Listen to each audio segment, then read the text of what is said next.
नमस्कार, आप देख रहे हैं आज तक। मैं हूं आपके साथ रोहित सरदाना। शाम पा रहे हैं और वक्त हो गया है दंगल का।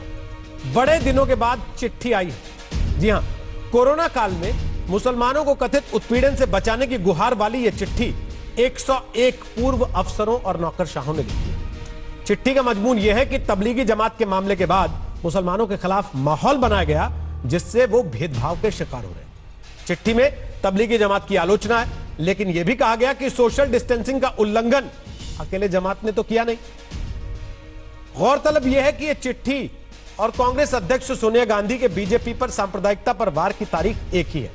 कल 23 अप्रैल को सोनिया गांधी ने कहा था कि सांप्रदायिकता के वायरस को फैलाया जाए। 101 पूर्व नौकरशाहों की चिट्ठी भी राज्यों के मुख्यमंत्रियों को कल ही लिखी है। सवाल यह कि यह चिट्ठी चिंतन से निकली है या राजनीति से, इस पर बहस की शुरुआत करें उसके पहले आपको दिखाते हैं एक रिपोर्ट और बताते हैं कि इस चिट्ठी में क्या क्या लिखा गया।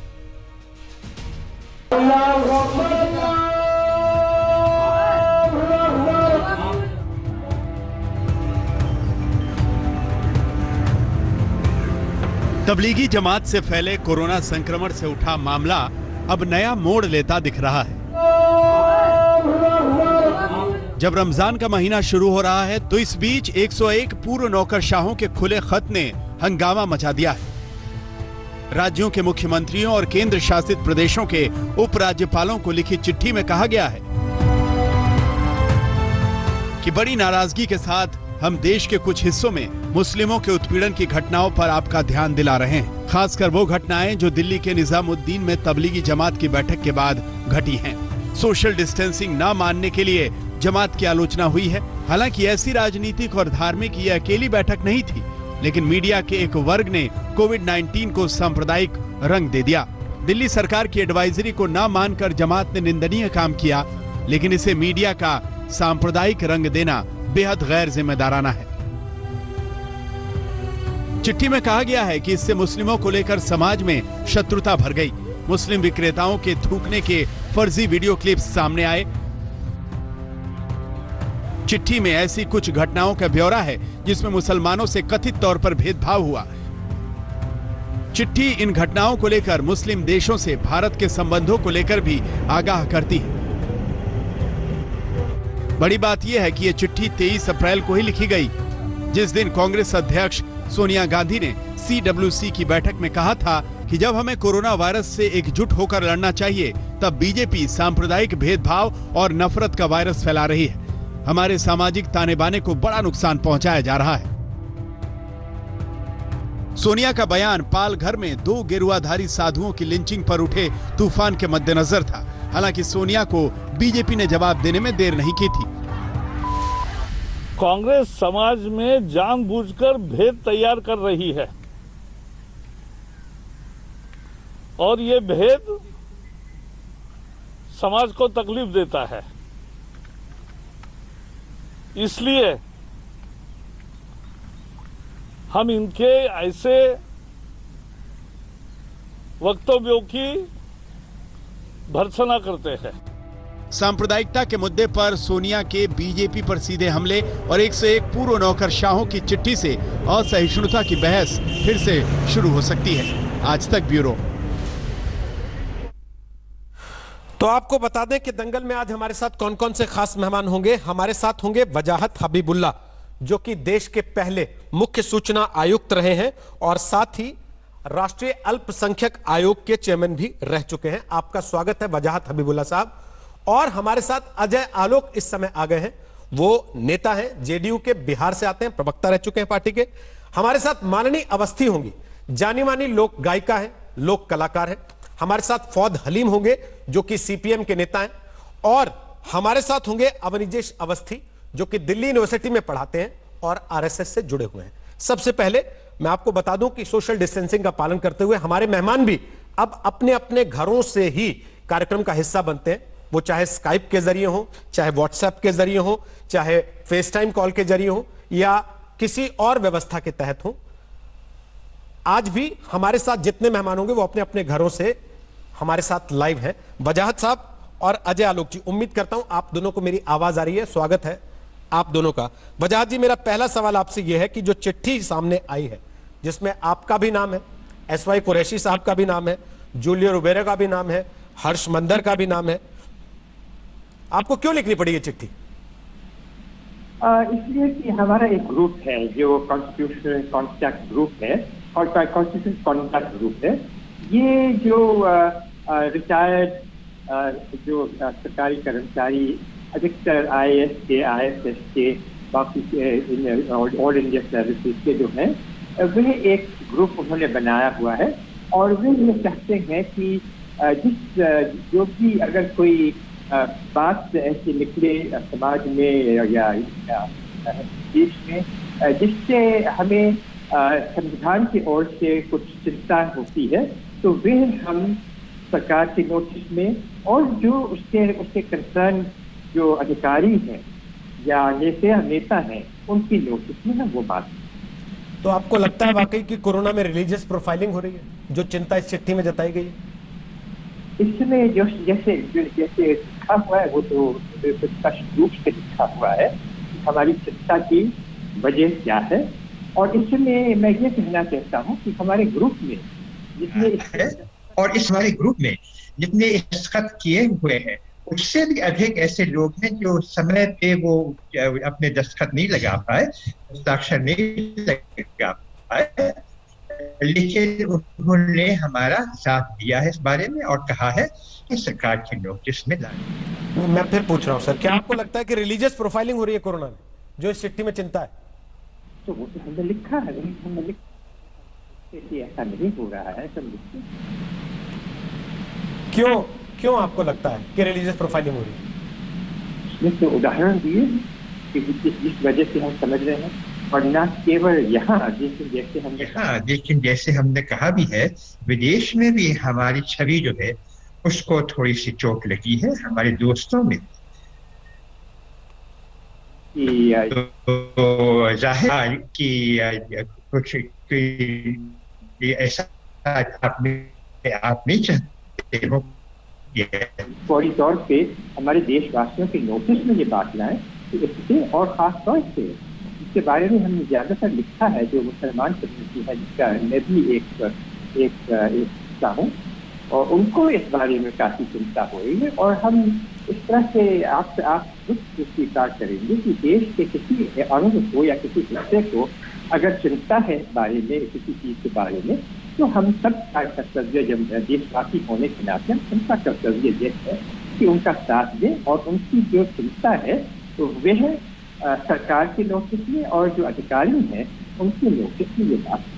वजाहत साहब, इस चिट्ठी को पढ़ के ऐसा क्यों लगता है कि जमात की बजाय मीडिया को जिम्मेदार ठहरा के एक बड़ा तबका जो है वो गोल पोस्ट शिफ्ट कर देना चाह रहा है? गोल पोस्ट शिफ्ट क्या कर देना चाहता है? जमात की बात जो है उससे हमने यही कहा है कि जमात की कार्रवाई की वजह से ये इतना बढ़ा चढ़ा के और सारे मुसलमान समुदाय के विरुद्ध एक मूवमेंट ऐसी शुरू कर दी है। यह मेरे ख्याल में देश के लिए बहुत खतरनाक बात है और उदासी की भी बात है कि ऐसा हमारे देश। लेकिन वजाहत साहब, आपको लगता नहीं कि जनरलाइज करना उचित नहीं है? और मीडिया ने भी जनरलाइज किया नहीं, जहां जहां जमात की बात आई वहां जमात का नाम लेके कहा गया, किसी ने नहीं कहा कि इस देश का हर मुसलमान जिम्मेदार है। बिल्कुल नहीं, उसका हमने उदाहरण नहीं दिए हैं कि वो जो सब्जी बेचने वाले हैं उनका जमात के साथ क्या बात है। जो वो गुजर आ रहे थे पंजाब से हरियाणा की हिमाचल प्रदेश के दूध लेते हुए जिस तरह दूध फेंक देना पड़ा, उनको फिर भी क्या काम है ये कहना। और फिर तबलीगी जमात के बैठक की वजह से यह कहना कि सारी जो इलाज ये जो मर्ज फैल गया उनकी वजह से, ये तो फैक्ट के विरुद्ध है। सबसे अधिक जो केस आ रहे हैं सामने वो महाराष्ट्र में आ रहे हैं, और अब गुजरात जो है, जो हमारे प्रधानमंत्री का अपना प्रांत है, वो दूसरे प्रत्येक जगह पे है। दिल्ली के तीसरा ही में तबलीगी जमात से दिल्ली में उनके बैठक थी, और क्या कहना चाहते हैं कि तबलीगी जमात के ही ज्यादातर लोग महाराष्ट्र के थे और गुजरात के थे।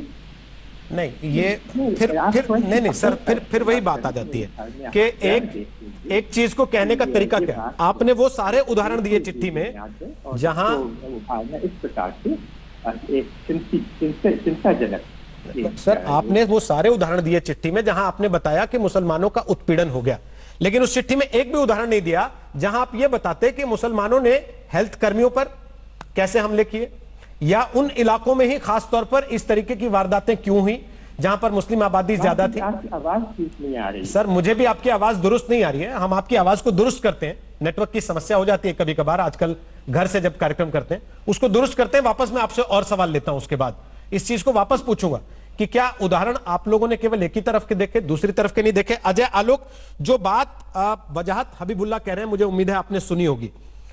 वो जो बातें कह रहे हैं, क्या आप उनको जायज मानते हैं? उनकी चिंता आपको चिंता जैसी लगती है या राजनीतिक लगती है?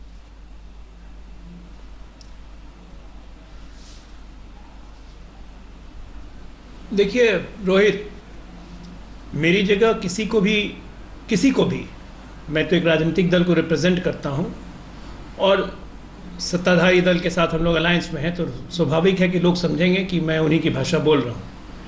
लेकिन इस चिट्ठी को आप रोड पे चलते हुए किसी आदमी से, किसी भी XYZ से पूछ लीजिए तो वो कहेगा कि 1 से लेकर 100% इसमें सिर्फ और सिर्फ राजनीति ही है। 22 तारीख को चिट्ठी रिलीज होती है, 22 तारीख को सोनिया गांधी जी का स्टेटमेंट आता है। ये कहीं ना कहीं से एक सर्टेन मैसेज देने की कोशिश की गई है, एक, ताकि ये मामला जो सांप्रदायिक नहीं भी हो तो ये और सांप्रदायिक हो जाए। उन 101 नौकरशाहों ने जिन्होंने चिट्ठी लिखी है, ये वही नौकरशाह हैं जो पहले भी असहिष्णुता के मामले में चिट्ठी लिख चुके हैं, अवार्ड वापसी गैंग पे के हिसाब से चिट्ठी लिख चुके हैं। ये चिट्ठी लिखने की याद लेकिन इन लोगों को 18-19 तारीख को नहीं आती है, जब तबलीग के लोग इकट्ठे हो गए थे दिल्ली में। 28-29 तारीख को ये सरकार को आगाह नहीं कर सकते हैं कि जब मीटिंग खत्म होकर 3000 लोग दिल्ली में पकड़े गए थे और कितने लोग, 3000 से ऊपर लोग देश के विभिन्न हिस्सों में चले गए थे। इस चिट्ठी लिखने की याद इनको अप्रैल के शुरुआती महीनों में नहीं आती है, जब तबलीगी अपने आप को आइडेंटिफाई नहीं करवा रहे थे, पुलिस बलों पर हमला हो रहा था, सुरक्षा बलों पर हमला हो रहा था। उस वक्त याद नहीं आई थी कि धीरे धीरे इसका कम्युनलाइजेशन हो रहा है, उस वक्त भी चिट्ठी लिखते। तो इन तमाम तारीखों को धता बताकर 22 तारीख को ये चिट्ठी लिखना कहीं ना कहीं से फिर से एक कम्युनल एंगल को और बल देने की कोशिश है, और ये दुर्भाग्यपूर्ण है। और मैं दावे के साथ कह सकता हूं, क्योंकि खुद थोड़ी बहुत जानकारी इस बारे में मेरी भी है, इन बहुत सारे नौकरशाहों में बहुत सारे ऐसे लोग भी हैं जो तबलीग के एक्टिव मेंबर हैं, थिंक टैंक में हैं, ये भी जरा पता लगवाइए। तो इस तरह की चिट्ठी लिखने का क्या मतलब है? हम और आप पिछले 1 महीने से यही बात कह रहे हैं कि ये देश के मुसलमानों को रिप्रेजेंट नहीं करते हैं ये तबलीगी, ये भी हमारे अपने हिंदुस्तानी हैं, इनको भी बचाने की कोशिश करनी है। अब बचा ही रहे हैं लोग, अपनी जान पे खेल के बचा रहे हैं। तो इसीलिए आज के समय में ऐसी चिट्ठी लिखना ये कहीं ना कहीं कम्युनल एजेंडा को और मजबूत करने की बात है। इस देश को ज़बरदस्ती बिना मतलब में कोरोना से लड़ने की जगह हिंदू मुसलमान करवाने की एक और जुगत है, जिसकी घोर निंदा होनी चाहिए। इनफैक्ट तो आप ये ऐसे समय में इसकी जरूरत नहीं थी। तो आप तो एक और बड़ा आरोप लगा दे रहे हैं ना कि भाई ये मुसलमानों को नहीं बचाने के लिए, ये जमात को बचाने के लिए।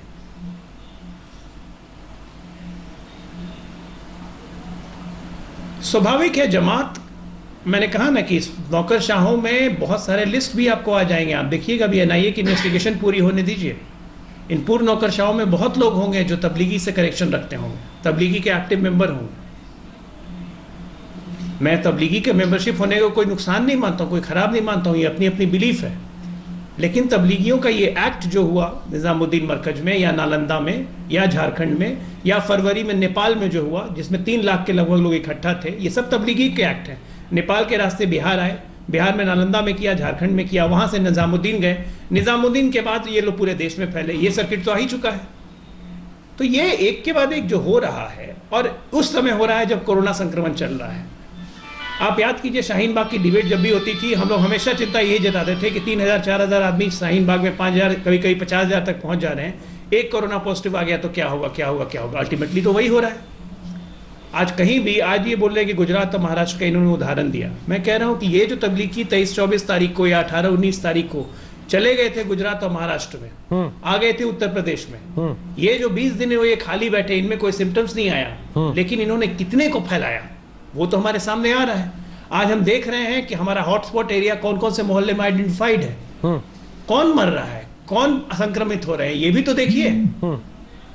तो ये तो अपने आप को नुकसान पहुंचाने की बात है ना। और उस समय में इन गलतियों पे पर्दा डाल के इस तरह की चिट्ठी रिलीज करना कि देश का सांप्रदायिकरण हो रहा है, तो क्या आपको लगता है कि सरकार जो यहाँ बैठी हुई है राज्यों में या केंद्र में, उसको इस चीज़ का अंदेशा नहीं है? साधुओं की हत्या हो गई, किसी ने इसको मुद्दा बनाया, किसी ने इसको मुद्दा बनाने दिया? क्योंकि इस समय देश में किसी भी बात पर सांप्रदायिक बात करना सबसे बड़ा गुनाह है। बजाज साहब, सुन पा रहे हैं आप सारी बातें जो अजय आलोक ने कही? दो बड़े आरोप उनके हैं, एक कि ये राजनीतिक है, दो वो ये कह रहे हैं कि असल में मुसलमानों के बहाने जमात को बचाने के लिए चिट्ठी लिखी गई है। माननीय अवस्थी भी हमारे साथ आ गई और फौद हलीम भी, उनसे भी कमेंट लेता हूं। वजाहत साहब पहले आप। नहीं, ये तो मेरे ख्याल में इन आरोपों का उत्तर देना ही फजूल है, क्योंकि जाहिर है कि हमने और इसमें स्पष्टीकरण भी की है कि हमें राजनीति का से कोई मतलब है ही नहीं। और न ही मुझे भी ये पता था कि सोनिया जी ने कुछ लिखा है और किस तारीख को लिखा है। यह तो हमने आपस में ही तय किया था कि ये पत्र लिखना चाहिए, इसलिए कि हम समझ रहे थे कि इससे राजनीति पे असर हो सकता है। दूसरी बात, तबलीगी जमात हम सब मेंबर है तबलीगी जमात ये तो हंसी की बात है। तबलीगी जमात ने अवश्य गलती की, लेकिन ये है कि अनुमति ली हुई थी वो बैठक के लिए। सरकार का ये कर्तव्य बनता था, एसएचओ का ये कर्तव्य बनता था कि उनको पहले जब हमने अनुमति दी थी या ली थी, उस समय ये इस प्रकार का भय नहीं था। ठीक है, लेकिन जब ये बैठक शुरू हुई उस समय एसएचओ को नहीं बता सकते थे या सरकार उनको नहीं बता सकती थी कि हम आपको ये एडवाइस करेंगे कि आप अपनी मीटिंग को कैंसिल कर देंगे, क्योंकि ये वजह कोई एक दिक्कत की बात थी, ये बहुत कठिन बात वो दिखाया भी है, वो फेसबुक पे और बाकी जगहों पे दिखाया भी है कि उनके जो वजाहत साहब, ये तो अब पब्लिक डोमेन में है ना बात, कि दिल्ली की सरकार ने पहले एक नोटिफिकेशन निकाला कि आप 200 से ज्यादा लोग इकट्ठे नहीं कर सकते, फिर दूसरा निकाला कि 50 से ज्यादा नहीं कर सकते, फिर तीसरा निकाला कि 20 से ज्यादा नहीं कर सकते। उसके बावजूद इवेंट हुआ, चलता रहा। नहीं हो नफ्स की खातिर हो, और इसीलिए हम ये सावधान कर रहे हैं। इस किस्म की बातें तबलीगी जमात के कहने की वजह से सब समझना कि सारे जो हम हैं सब तबलीगी जमात हैं, ये तो मेरे ख्याल में एक फजूल प्रकार की बात। ठीक है, मैं आपकी बात मान लेता हूं कि हर आदमी तबलीगी जमात से नहीं है, मैं आपसे सहमत हो जाता हूं, लेकिन माननीय अवस्थी, सब कोई टीवी पर आकर यही कहते हैं कि हमारा तबलीगी जमात से कोई लेना देना नहीं है, तबलीगी जमात ने जो किया वो गलत किया, तबलीगी जमात की वजह से सारे मुसलमानों को पेंट नहीं किया जाना चाहिए। लेकिन अंत में बातें ऐसी क्यों लगने लगती हैं कि सब तबलीगी जमात का ही बचाव करना चाहते हैं?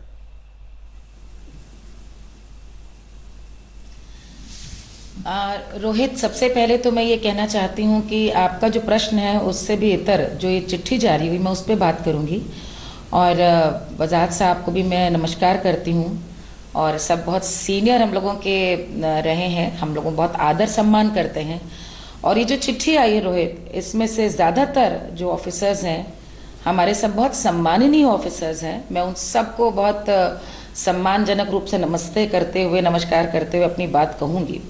पहली बात तो मैं ये कहना चाहती हूँ कि इसमें से कुछ नाम तो ऐसे हैं रोहित कि इनको ट्विटर पे आप फॉलो करके उनकी भाषा आप दीदी पढ़ लेंगे तो आपको समझ में आ जाएगा कि उनकी सोच क्या है, और इस पूरे विषय पर जो एक पक्षीय रूप से अपनी सोच को उन्होंने उतार करके हरफों में लिखा है, उसके पीछे मंतव्य क्या है। पहली बात, अजय आलोक जी की बात को आगे बढ़ाते हुए कहती हूँ, जो उन्होंने कहा है कि ये जानबूझकर टाइमिंग इसकी, उसमें एक बात और जोड़ना चाहती हूँ कि 22 तारीख को ही Arab countries Islamophobia in India नाम का एक ट्विटर ट्रेंड भी शुरू करती हैं। तो सबसे बड़ी बात जो कि चिट्ठी में भी जिसका जिक्र है कि ये हम भारतवर्ष के मुस्लिम देशों से बहुत अच्छे संबंध रहे हैं, और वहाँ पर इस प्रकार की अल्पसंख्यकों के संग जो स्थिति है उस पर चिंता उनको हो रही है, इस पर भी भारत को विचार करना चाहूँगी। मैं सबसे पहले तो ये बताना चाहूँगी इन चिट्ठी लिखने वालों को भी और ऐसी सोच रखने वालों को भी कि हिंदुस्तान के अंदर हिंदू और मुसलमान का परस्पर क्या संबंध है, ये हमको अरब देशों से सीखने की जरूरत नहीं है। पहले अपना लोकतंत्र काबिज करें। उनको भारतवर्ष को क्या बताएंगे क्या सेक्युलरिज्म होता है और कैसे में किसी के संग पेश आना चाहिए। दूसरी बात, यह निहायत शर्म की बात है कि हमको अपनी सेफ्टी के लिए दूसरे देश प्रकार की उम्मीद हो। हम कहना क्या चाहते हैं और हम करना क्या चाहते हैं, ये सख्त मुझको एतराज है। पिछले 6 साल में हमने देखा है कि जितने भी इस्लामिक कंट्रीज, इनफैक्ट उन्होंने तो जो कभी नहीं हुआ वो हमने देखा है कि भारत के प्रधानमंत्री का सारे राष्ट्रों ने, जितने भी इस्लामिक राष्ट्र हैं, उन्होंने बुला कर बात कर रहे हैं। तो भैया ऐसे बहुत ट्रेंड 2014 में भी देख लिया क्या हुआ। आगे आपकी बात कर अपने पत्र में राशन और कैश मिलने में भेदभाव किया जा रहा मुस्लिम्स को, और ये चिट्ठी चूंकि मुख्यमंत्रियों को भी गई है, कॉपी टू प्राइम मिनिस्टर है, मैं चाहती हूँ कि उन्होंने जैसे 2-3 उदाहरण बनारस के और कहीं के दिए हैं, एक भी ऐसा उदाहरण बताइए जहां पर कि जो सरकार की ओर से जनता को जो लॉकडाउन में परेशान है, कोरोना से पीड़ित है, वहां पे यदि मदद दी जा रही हो। एक भी ऐसा केस कोई पॉइंट आउट करके बता सकते हैं कि मुसलमान कोई को उसको राशन न दिया गया हो और कैश न दिया जाए। मतलब मुझे शर्म आती है कि शायद जो बात सरकारें नहीं सोच रही हैं, जो हम और आप नहीं सोच रहे हैं, वो कैसे सोच रहे हैं, उस कागज को लिख रहे हैं। और इतने वरिष्ठ हमारे नौकरशाह भी उस पर क्या उन्होंने पढ़ा भी हो, किस पे दस्तखत कर रहे हैं। अब मैं जब ये चिट्ठी देखती हूँ तो मुझको वाकई में आश्चर्य नहीं होता कि इतने सीनियर ऑफिसर जिम्मेदारी ले फिर इस बात की कि वो ये भी कहीं ना कहीं कबूल रहे हैं कि ये सरकारें हिंदू मुस्लिम के आधार पर बंटवारा कर रही हैं। आप मुझे एक भी एग्जाम्पल दें, एक भी। मैं उत्तर प्रदेश में हूँ, आप उदाहरण दें उत्तर प्रदेश का कि यहाँ पर कोई ऐसा भेदभाव किया गया हो, प्रवासियों को बस से ला करके उनके घर तक छोड़ा गया। आप बताइए कहीं पर भी भेदभाव किया गया हो कहीं के भी? यदि किसी भी व्यक्ति को, बल्कि वीडियोस तो इस प्रकार से रिसर्फेस में कि जिनके पास राशन थे उन्होंने 3-3 बार मंगाया। मुझे अच्छा लगता इन जिम्मेदार हमारे अधिकारियों ने कोई पत्र में ये बात भी लिखी होती कि हमें सख्त मजम्मत इस बात की भी करनी चाहिए कि जो हमारे लिए सबसे बड़े इस समय सेवियर्स हैं, जो सलमान खान ने किया, कि उनके संग यदि आप इस प्रकार की कोई भी, यदि आप इस तरह से बेअदबी से पेश आते हैं तो आप कृपया करके सुधरें, कृपया करके अपनी इस तरह की हरकतों से बाज आए। यदि जिम्मेदारी तो ये देखते कि यदि वो लिखते। और मुझे हैरानी है कि इस देश का जो सेक्युलर ताना बाना है ना, वो इस तरह की चिट्ठियों को लिखने से खराब होता है। ये हमारी आंख में, हिंदुस्तान की आंख में हिंदू मुस्लिम नहीं है, लेकिन जब आप ये झूठे आरोप लगाते हैं कि सरकारें पैसा बांटने में भेदभाव करें, ये पहले भी उज्ज्वला गैस की जब स्कीम चली थी तब भी ये कहा गया था, और ये सारे दावे खारिज है। प्लीज अल्पसंख्यक होने की ढाल न बनाएं। बल्कि मैं तो कहूंगी, 1 मिनट लास्ट एक बात कहना चाहती हूँ रोहित, कि समाज के जिम्मेवार लोगों को तो आगे आकर के और इस बात की जिम्मेदारी लेनी चाहिए। यदि कोई गलत है तो गलत करने का साहस दिखाना चाहिए। जमात के खिलाफ कोई नहीं है, लेकिन यदि कोई व्यक्ति आपराधिक कार्य करेगा, उनके इलाकों में गई हुई सुरक्षा के लिए यदि कोई पुलिस को, इलाज के टेस्ट करने के लिए डॉक्टरों को, मेडिसिन वालों को यदि करेगा, इसको आप इस्लामिया कहीं भी आप शीर्षक दे रहे हैं, तो आप देखिए कि कमी कहाँ पर है, गलती कहाँ पर है, कहाँ पर है। ओके फौद हलीम बोलिए। ये जो रिटायर्ड ऑफिसर लोग, जो लोग चिट्ठी लिखे हैं, वो लोग 2017 साल से अपना मुहिम चला रहे हैं कॉन्स्टिट्यूशनल कॉन्डक्ट ग्रुप के नाम से, और इससे पहले वो लोग कई एक बार अलग अलग मुद्दों पर सरकार की जो दृष्टि है उसको आकर्षण करते हुए किस तरीके से संविधान की उल्लंघन की जा रही है इसकी स्पष्टीकरण की है। उन्होंने अपनी चिट्ठी में साफ एक उदाहरण दी है कि हमारे जो वाराणसी में फौजिया शाहीन, एक बुनकर की जो बीवी है, मुस्लिम डोमिनेटेड मदनपुरा की रहती है, वाराणसी में अलग अलग सरकारी अस्पताल और क्लिनिक में जाने के बावजूद वो गर्भवती थी और उसका जो लेबर पेन शुरू हो गई थी, वो फिर सर सुंदरलाल हॉस्पिटल जो बनारस हिंदू यूनिवर्सिटी तक की जो अस्पताल है वहां पहुंचती है और उसके द्वार में जाकर के अपनी बच्ची की डिलीवरी करती है और कभी भी उसे दाखिला नहीं मिलता। और इसके बुनियाद पर जब सोशल मीडिया में एक तहलका मचता है तब जाकर के FIR लॉन्च होता है। तो ये जो एकदम बुनियादी रूप पर मुसलमानों का साथ जिस तरीके से बदसलूकी की जा रही है, प्रशासनिक पारदर्शिता से इसके बारे में वो दृष्टि आकर्षण कर रहे हैं। तो मैं समझता हूँ कि जिस तरीके से जो फर्जी मीडिया है, उन्होंने 2-4 घटनाओं को सामने रख करके उसके पीछे जिस तरीके से जो फर्जी तथ्यों का जो सैलाब रहा है सोशल मीडिया और अलग अलग मीडिया प्लेटफॉर्म्स में, इसको काउंटर करने के लिए उन्होंने सही तरीके से इसको सामने लाया है। दो चीजें हैं फौज साहब जी, मैं अपने बात कंक्लूड कर दूं, आपको हाँ, तो कर ले, फिर मैं आपसे पूछ मालूम है, तो मैं फिर पूछ लीजिएगा। बोल लीजिए। तो ये जो बात है, ये हकीकत है हिंदुस्तान की, और इस वक्त हिंदुस्तान में सारी अंतर्राष्ट्रीय स्तर में जिस तरीके से कोरोना वायरस को चीना वायरस कहा गया, उस तरीके से हिंदुस्तान में ये कोविड-19 को मुस्लिम वायरस का नाम देने का जो कोशिश और मुहिम चल रही है एक क्षेत्र से, इसको काउंटर करना है, इसका मुकाबला करना है और प्रशासन को मुकाबला करना है।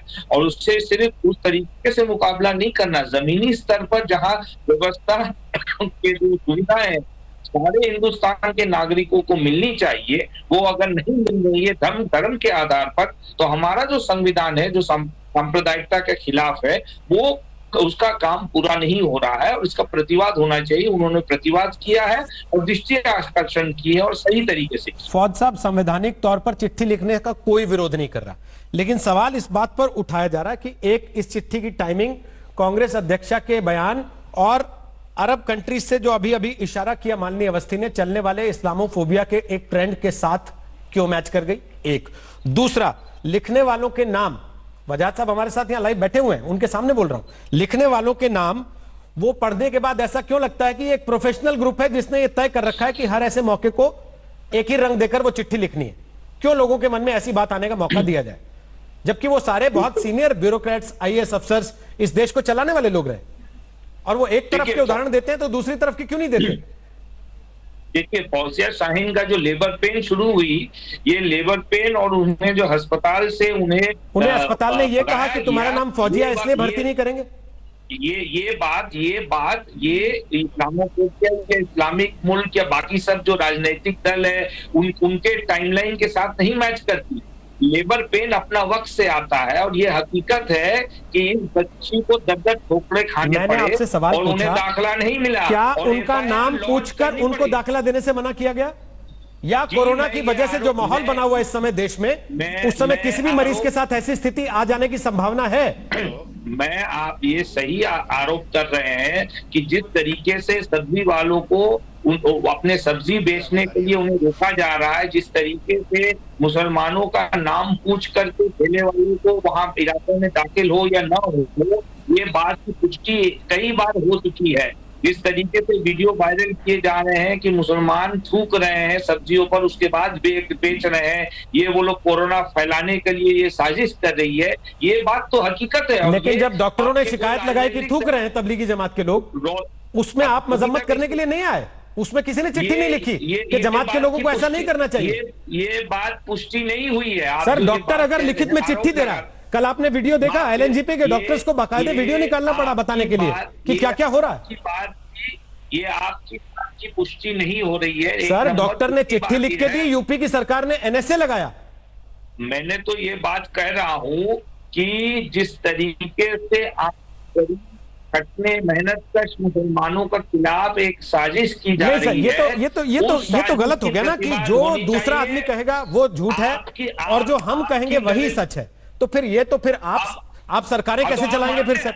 अगर आप केवल अपनी आंख से देखें तो सच मानेंगे तो? आप मानते हैं कि गरीब सब्जी वालों जो मैंने तो कहा ही नहीं सब्जी वाले के बारे में, मैंने तो कहा उस शख्स के बारे में जो अस्पताल में भर्ती है और डॉक्टर पर थूक रहा है और डॉक्टर चिट्ठी में लिखकर शिकायत दे रहा लिखित में। इससे बड़ा आपको क्या चाहिए तथ्य? नहीं है, आप भी मानने के लिए राजी नहीं। फौज साहब, मैं तो कह रहा हूँ, मैंने तो आपसे सवाल पूछा, आप उसको घुमा रहे हैं, और यही मेरा पहला सवाल था कि आप लोग गोल पोस्ट शिफ्ट कर रहे हैं क्या?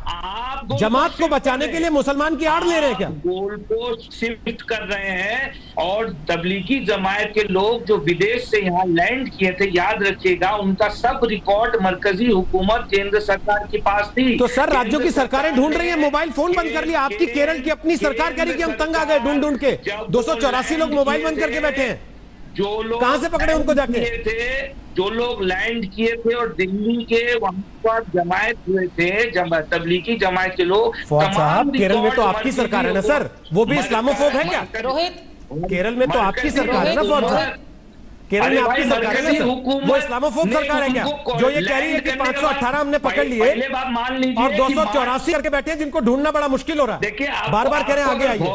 आपको भोंकना तो भोंकिए। फौज साहब, मैं आपकी भाषा में बात नहीं कर सकता, माफी चाहता हूं प्लीज। ये आपकी भाषा होगी सर, आपकी पार्टी की भाषा होगी, ऐसी भाषा में हम लोग बात नहीं कर सकते सर, मैं माफी चाहता हूं। हम इंसान है, इंसान की जुबान में बात कर सकते हैं सर। तो इस तरह के शब्द और इस तरह की भाषा सर आप अपनी जमात के लोगों को सुनाइए। बहुत बहुत धन्यवाद। आपको मैं इस लायक नहीं समझता कि आप टीवी पर बैठ के बात करें, आपको मैं इस लायक नहीं मानता कि आप टीवी पर बैठकर बात करें। मुझे लगा था कि आप एक पार्टी के नेता हैं, लेकिन सर आप तो कुछ और निकले और टीवी पर आपने इशारा दिया कि आप क्या हैं। सॉरी सर, गलती हो गई कि आपको बुलाया, हमें नहीं पता था कि आप बोलते नहीं, आप कुछ और करते हैं। प्लीज सर, अगर ये आपकी पार्टी का रवैया और आपकी पार्टी का ये लैंग्वेज है सर, तो sorry, you don't deserve to be on TV. Please, thank you, धन्यवाद कर रहा हूं। उसके बावजूद आपको इतनी इज्जत बख्श रहा हूं कि थैंक यू बोल रहा हूं। बस जाइए यहां से। अजय आलोक, ये एक राष्ट्रीय पार्टी के नेता की भाषा है। सवाल पूछने को उसके लिए वो क्या शब्द इस्तेमाल कर रहे हैं, उनको बुरा लग रहा है, जबकि उनकी अपनी पार्टी की सरकार केरल में लिस्टें निकाल के कहती है कि 284 लोग हैं, फोन गन बंद करके बैठ गए, हम ढूंढ रहे हैं, नहीं मिल रहे।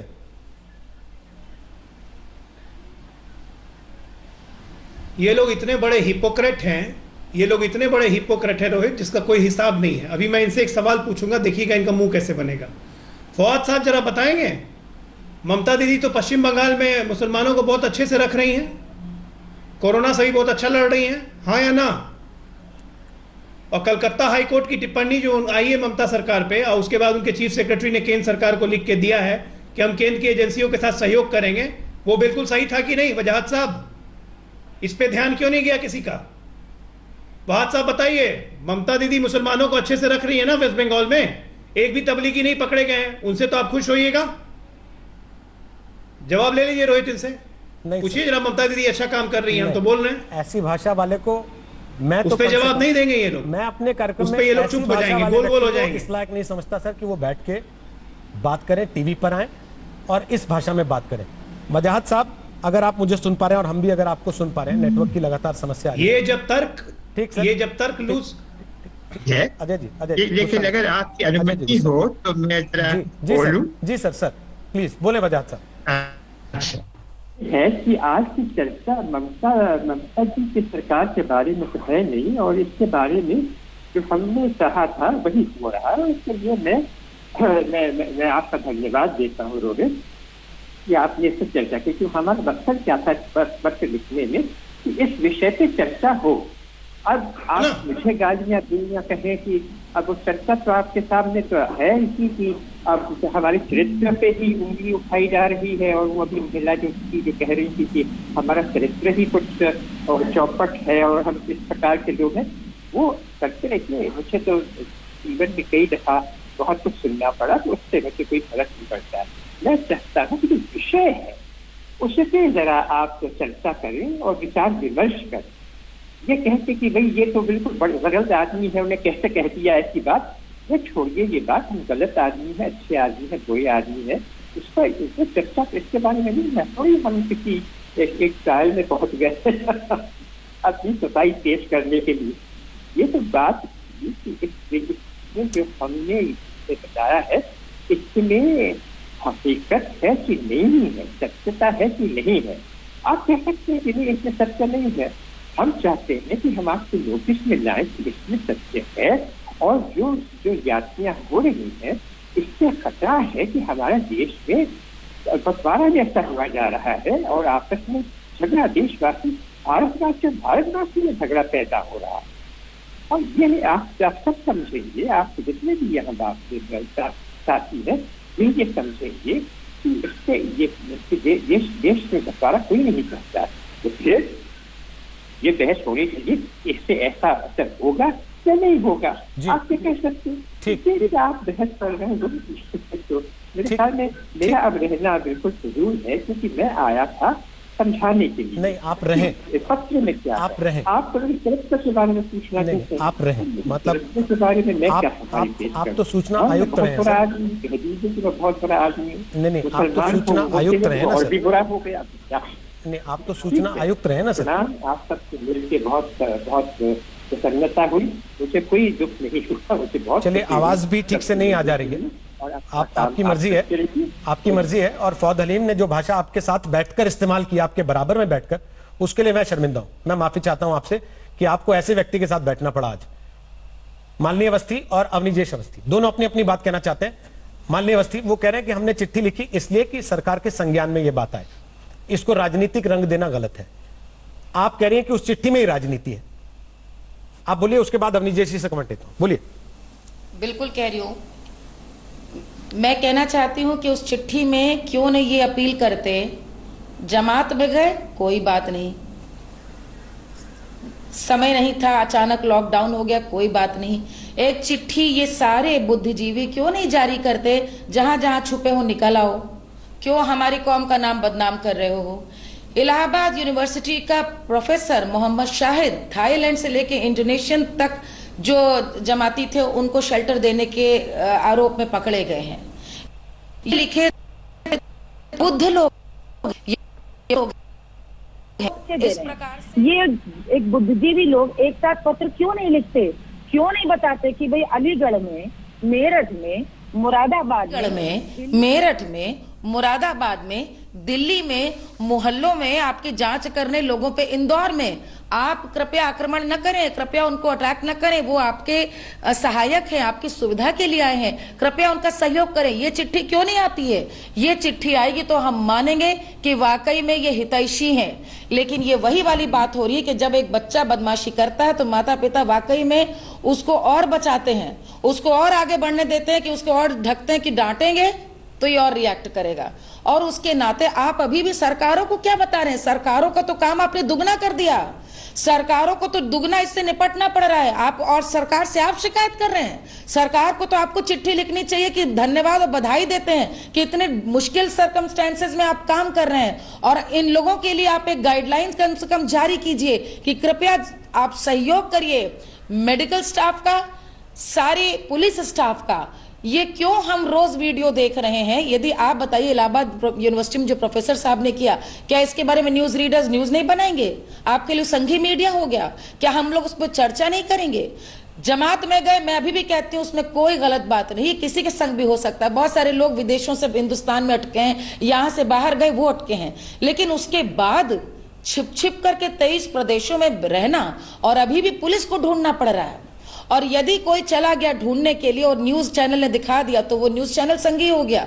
ये कैसे अधिकारी हैं, ये कैसे वरिष्ठ लोग हैं जो आज भी कहीं ना कहीं, आपको तो दाद देनी चाहिए कि जो काम शायद 20 दिन में निपट गया था, अब उसके लिए तो 20 महीने शायद लगेंगे संभालने में, और संक्रमित कर रहे हैं ये लोग। यदि मैं तो सलमान खान के इसलिए बधाई देती हूं, उन्होंने देर से जारी किया लेकिन एक वीडियो जारी करके बिल्कुल सही जगह पर सही उन्होंने चोट करी है, सही लोगों को एड्रेस किया है। यदि आपको वाकई चिंता है अपने समाज की और हितैषी हिंदुस्तान की, तो बांटना आप बंद करिए। और जो वाकई में अभी भी छिप रहे हैं, जो अभी भी जांच में सहयोग नहीं कर रहे, जो आज भी हेल्थ गाइडलाइंस को फॉलो नहीं कर रहे, उनके लिए कहीं ना कहीं डायरेक्टिव्स आप निकालिए, बांटना आप बंद करिए। बिल्कुल राजनीति साफ स्पष्ट है। ठीक। अवनीजेश अवस्थी वो ये कह रहे हैं कि हमारा उद्देश्य कुल मिलाकर घटनाओं की तरफ ध्यान आकर्षित करना है, एक। और दूसरा वो ये कह रहे हैं कि अगर तबलीगी जमात का मामला है तो फिर पूरे कौम को पेंट करके एक साथ नहीं देखा जाना चाहिए। कौन पेंट कर रहा है? प्रधानमंत्री तो कह रहे हैं कि भाई कोरोना को जाति धर्म संप्रदाय से जोड़कर मत देखिए। रोहित बड़ी साफ सी बात है। ये जितने लोग चिट्ठी लिखने वाले हैं ना, मुझे इनके आज की चिट्ठी का मुझे नाम मालूम नहीं है लेकिन अगर आपके लिए संभव हो तो देख लीजिएगा, इसमें से कितने वो लोग हैं जिन्होंने अफजल गुरु के लिए चिट्ठी लिखी थी, कितने वो लोग हैं जिन्होंने याकूब मेनन के लिए चिट्ठी लिखी थी, कितने वो लोग हैं जिन्होंने नरेंद्र मोदी को वीज़ा ना देने के लिए चिट्ठी लिखी थी, अपना नाम लिखा था। आप देख लीजिए, बहुत सारे वही नाम होंगे इसमें। ये पहली बार कोई चिट्ठी नहीं लिखी इन्होंने, कोई बुद्धिजीवी नहीं। और सहिष्णुता तो आपने अपने प्रोग्राम में, अभी इसी प्रोग्राम में फवाद अली की देख ली, परम सहिष्णु व्यक्ति हैं, जो भारतवर्ष में असहिष्णुता का मुद्दा उठाने वाले फवाद हलीम, जो अपने अवार्ड वापसी गैंग के सबसे आगे थे, उनकी सहिष्णुता 5 मिनट में सामने आ गई। उनकी 5 मिनट नहीं लगे उनको। आपने एक सवाल किया और उन्होंने जिस भाषा का उपयोग किया आप नहीं करना चाहते, लेकिन लोगों ने तो सुन ही लिया ना कि भौंकना वोंकना पता नहीं क्या क्या बोलने लगे वो। महत्वपूर्ण बात यह है कि तबलीगी जमात की वजह से समूचा मुसलमान टारगेट ना होता अगर यही लोग जिन्होंने आज चिट्ठी लिखी है ये सामने आते और कहते कि तबलीगी ने गलत की है। आज भी इन्होंने लिखा है कि अन्य की वजह से भी हुआ है। आप ये बताइए कि कौन सी ऐसी घटना है जिसकी वजह से लोग अलग अलग देश के अलग अलग हिस्सों में फैले और वहां कोरोना फैला हो। एक घटना का बता दीजिए जिसकी वजह से फैले हो। एक घटना, इसका कोई वो नहीं है। ये सांप्रदायिक कौन कर रहा है? सांप्रदायिक ये लोग करते हैं। देश का मुसलमान सांप्रदायिक नहीं है। महत्वपूर्ण बात यह है कि वो लोग जो परम सांप्रदायिक थे अब तक, वो धर्मनिरपेक्षता का चोला पहने हुए थे और जो सर्वधर्म संभाव की बात करते थे उनको सांप्रदायिक करार दिया गया। अब वो राजनीति इनकी सफल होने रही, देश की जनता सामने देख रही है। इसमें कोई मीडिया और कोई सरकार नहीं कर रही कोई। इसमें सारी भूमिका इन लोगों की है जो ऐसे तबलीगी जमात जैसे कार्यक्रमों की, अफजल गुरु की, याकूब मेनन का बचाव करते हैं। उसकी वजह से समूचा मुस्लिम समाज टारगेट होता है। ये इनकी गलती है। इस वास्तव में ये सांप्रदायिकता कर रहे हैं और समूचे मुस्लिम समाज के अगर सबसे बड़े गुनाहगार हैं तो ये लोग हैं जो बार बार चिट्ठी लिखते हैं और इस तरीके का उठाते हैं। देश की डिप्लोमेसी में इस तरीके की ब्लैकमेलिंग करना पूर्व IS वगैरह का कि मुस्लिम देशों से संबंध हमारे इस आधार पर है। हैरत की बात हो रही है। हैरत की बात हो रही है। ये इनमें से पूछ लीजिए, इनको तबरेज और अखलाक का नाम याद होगा। इनसे पूछ लीजिए किसी से कि नीरज प्रजापति कौन था। 64 लोगों के नाम है मेरे पास 64 है। अगर मैं सांप्रदायिकता के आधार पर बात करूं, संप्रदाय के आधार पर बात करूं तो 64 ऐसे हिंदू हैं जिनकी लिंचिंग हुई है। इनमें से कोई एक नाम बता दे, नहीं याद ना। मीडिया ने उन सबका दिखाया, कई दिन तक दिखाया। अब लेकिन बात यह है कि इस तरीके की चिट्ठी लिख करके सोनिया गांधी कांग्रेस अध्यक्ष एक चिट्ठी लिख करके एक गल्फ टाइम्स में आर्टिकल निकलवा करके इस देश की समूची छवि को खराब करना, ये इनके ही खिलाफ जाएगा। देश की जनता इस समय घर पर रह करके लगातार इनकी हरकतों को देख रही है। ये कह रहे फर्जी चिट्ठी है। वो नर्स जो उनकी क्वारंटाइन उनके इलाज में जुटी हुई थी, उसके सामने अगर न्यूड होते हैं तो वो नर्स झूठ बोलेगी। कहते हैं फवाद अलीम कहते हैं कि वो झूठी खबर है। लोकनायक जयप्रकाश नारायण, इंदौर का घटना, मुरादाबाद के उस डॉक्टर की घटना, ये सब झूठी घटना है। ठीक, इसको झुटला सकता है कोई? ठीक। और कहते हैं कि मीडिया बढ़ा चढ़ा करके दिखा रहा है, मीडिया गलत खबर दिखा रहा है। Can you imagine it? इससे अपनी क्रेडिबिलिटी इनकी और खत्म हो गई है। पहले भी क्रेडिबिलिटी नहीं थी। ये तमाम लोग जो 101 लोग हैं, इनकी क्रेडिबिलिटी आज जीरो में नहीं माइनस हो गई कि झूठ ये बोलते हैं, झूठ ये लिखते हैं, गलत बात ये फैलाते हैं। सांप्रदायिक चश्मा इनके ऊपर चढ़ा हुआ है जिसके आधार पर ये देश को लगातार विभाजित करने की कोशिश कर रहे हैं। ओके, महत्वपूर्ण बात यह है। बहुत बहुत शुक्रिया आप तीनों का भी। कोई दिक्कत नहीं है और बहुत बहुत शुक्रिया वजाहत हबीबुल्ला आपका भी। जो लोग तबलीगी जमात का समर्थन कर रहे हैं, उसकी रक्षा कर रहे हैं, वे लोग समूचे मुस्लिम समाज को क्वेश्चन मार्क लगा रहे हैं। ठीक सर, चलिए। ये लोग हैं। लगता आप तक आवाज पहुंच नहीं रही है। बहुत बहुत धन्यवाद आपका भी। बहुत बहुत धन्यवाद वजाहत हबीबुल्ला और बहुत बहुत धन्यवाद फौद हलीम आपका भी। हम मंच हैं, मंच दे सकते हैं। अब उस मंच पर आकर आप कैसी भाषा का इस्तेमाल करना चाहते हैं, कैसा अपने चरित्र का प्रदर्शन करना चाहते हैं, ये आप लोगों को खुद तय करना होता है। हम यहां पर एक छोटा सा ब्रेक ले रहे हैं। ब्रेक के बाद आखिरी पड़ाव पर दंगल होगा। आप देख रहे हैं आज तक।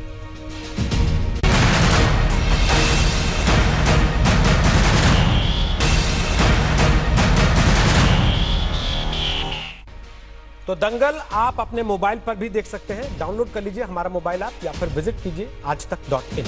ठीक 6 बजे हल्ला बोल अंजना के साथ।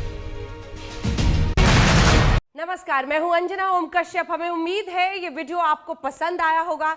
लेटेस्ट खबरों के लिए यूं ही देखते रहिए आज तक और इस वीडियो के पसंद आने पर लाइक, शेयर एंड सब्सक्राइब करना ना भूलें।